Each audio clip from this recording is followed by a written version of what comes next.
Bonjour bien-aimés et bienvenue à notre méditation de ce matin. Éternel notre Dieu, que tu es grand, que tu es merveilleux, que tu es miséricordieux.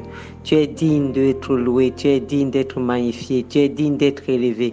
Tu es digne, Seigneur, de nos acclamations. Tu es digne, Seigneur, de notre adoration. Père, tu es notre Dieu et tu es si merveilleux. Tu es bon, tu es lent à la colère. Tu es plein d'amour, tu es amour, l'amour est ta nature. Tu es plein de compassion. Tu nous regardes avec compassion, tu es miséricordieux. Tu es Dieu au-delà de toutes choses. Et tu demeures Dieu, tu as dit arrêtez, sachez que je suis Dieu. Père, tu es Dieu, d'éternité en éternité, tu es Dieu, tu demeures Dieu d'âge en âge. Béni sois-tu, Père éternel. Béni sois-tu, Seigneur Jésus, toi qui es venu révéler le Père. Toi et le Père, vous êtes un et tu es venu nous révéler le Père, Dieu marchant sur la terre, réconciliant le monde avec lui-même. C'est le Seigneur Jésus là. C'est toi, Seigneur Jésus. C'est toi qui es notre Dieu. Béni sois-tu. Béni sois-tu, Seigneur Jésus. Cher Saint-Esprit, au moment où nous voulons lire la parole, nous comptons sur toi pour recevoir la révélation nécessaire. Nous comptons sur toi pour l'enseignement nécessaire. Nous comptons sur toi pour la transformation de nos vies. Nous comptons sur toi, cher Saint-Esprit. Nous avons besoin que tu viennes nous éclairer ce matin encore davantage, que tu viennes illuminer encore davantage notre compréhension. Alléluia. Bien-aimés, ce matin, nous allons méditer dans le psaume 145, verset 3. Psaume 145, verset 3. Le thème de notre méditation de ce matin, c'est la grandeur de l'Éternel. La grandeur de l'Éternel. Psaume 145, verset 3. Je lis, la Bible nous dit, l'Éternel est grand et très digne de louange et sa grandeur est insondable. Je reprends cette lecture. Psaume 145, verset 3. La Bible nous dit, l'Éternel est grand et très digne de louange et sa grandeur est insondable. Oh bien-aimé, ça c'est un merveilleux passage. Notre Dieu est grand, il est digne de louange, sa grandeur est insondable. Aucun thème de méditation n'élève l'esprit, bien-aimé, comme la réflexion sur la personne de Dieu, la réflexion sur la grandeur de Dieu, la réflexion sur l'autre Dieu digne d'être loué. Oui, les pensées qui exaltent Dieu anoblissent toute la vie. Elles rendent notre vie noble, elles rendent notre vie différente. Les pensées qui abaissent Dieu, par contre, bien-aimé, détruisent ceux qui les entretiennent. Bien-aimé, je voudrais te dire ce matin que si tu entretiens des pensées qui abaissent Dieu, oh bien-aimé, tu détruis complètement ta vie.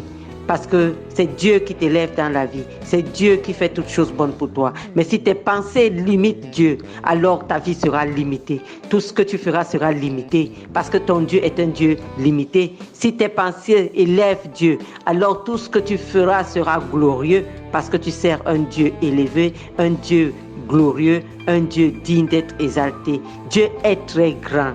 Dieu est grand. Après une magnifique description de la puissance et de la majesté de Dieu, Job s'exclame ainsi dans Job 26, verset 14.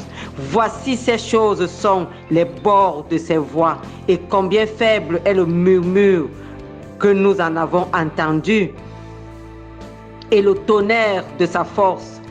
Qui peut le comprendre? Qui peut comprendre le tonnerre de la force de Dieu? J'ai lu dans la version Darby. Qui peut comprendre le tonnerre de la force de Dieu? Nous ne voyons que la bordure et nous n'entendons que le murmure. Le psalmiste nous rappelle que le regard de Dieu provoque des tremblements de terre et que son toucher produit des éruptions volcaniques. Au psaume 104, verset 32. Et le psalmiste encore au psaume 113 verset 6 va nous dire ceci: le Seigneur doit abaisser les regards pour voir les choses dans les cieux. Voyez-vous cela? Il abaisse les regards pour voir les choses dans les cieux.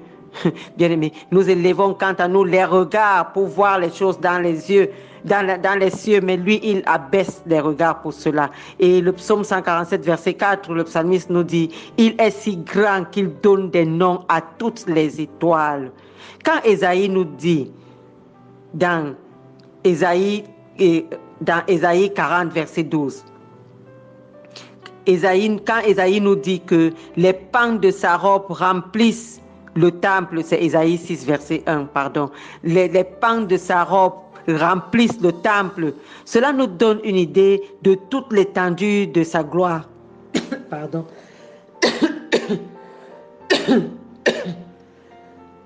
Pardon. Plus loin, il décrit Dieu. Plus loin, il décrit Dieu mesurant les eaux dans le creux de sa main et les cieux avec la paume. Ésaïe 40, verset 12. Pour lui, les nations sont comme une goutte d'eau, comme une goutte d'un seau, comme de la poussière sur la balance. Ésaïe 40, verset 15.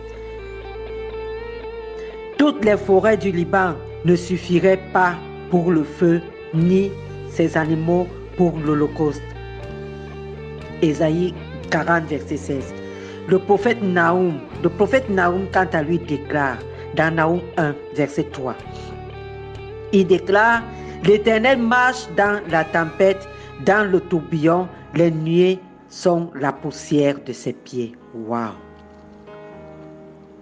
Il marche dans la tempête, il marche dans le tourbillon, et les nuées sont la poussière de ses pieds. Alléluia.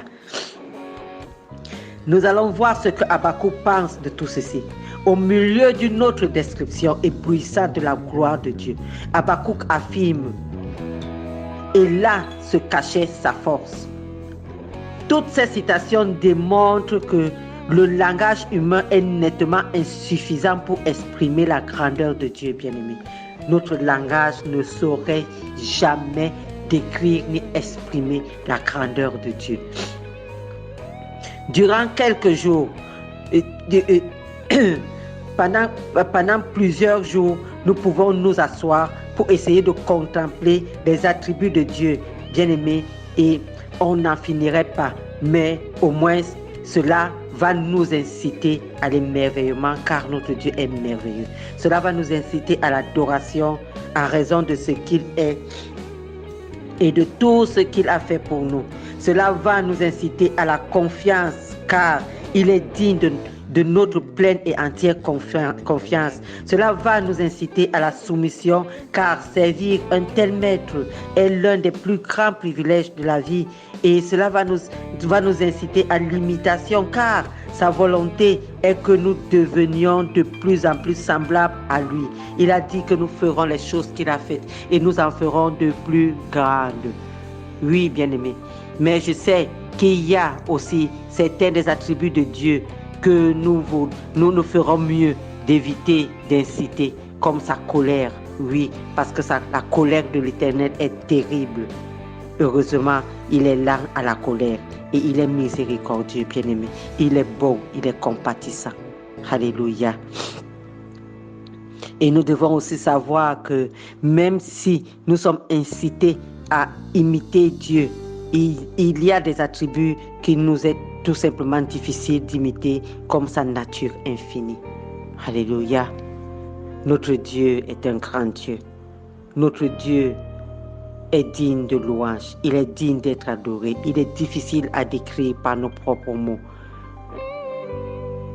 Mais il nous pousse à l'émerveillement, à l'adoration, à la confiance et à la soumission. Et il nous pousse à l'imiter et à être comme lui, parce que nous sommes ses enfants. Nous avons sa nature à nous. Alléluia. Bien-aimé, je vais m'arrêter là ce matin. J'ai un tout petit dérangement au niveau de la gorge. Je vais m'arrêter là ce matin. Tu es abondamment béni, bien-aimé. Le Seigneur a ses regards sur toi. Souviens-toi, bien-aimé, que la Bible nous dit que Le Seigneur abaisse les regards pour voir les choses dans les cieux. Et ce Seigneur-là qui abaisse les regards pour voir les choses dans les cieux a ses regards sur toi. Alléluia. Il a ses regards sur toi. C'était Maman Suzanne ce matin. Shalom, shalom.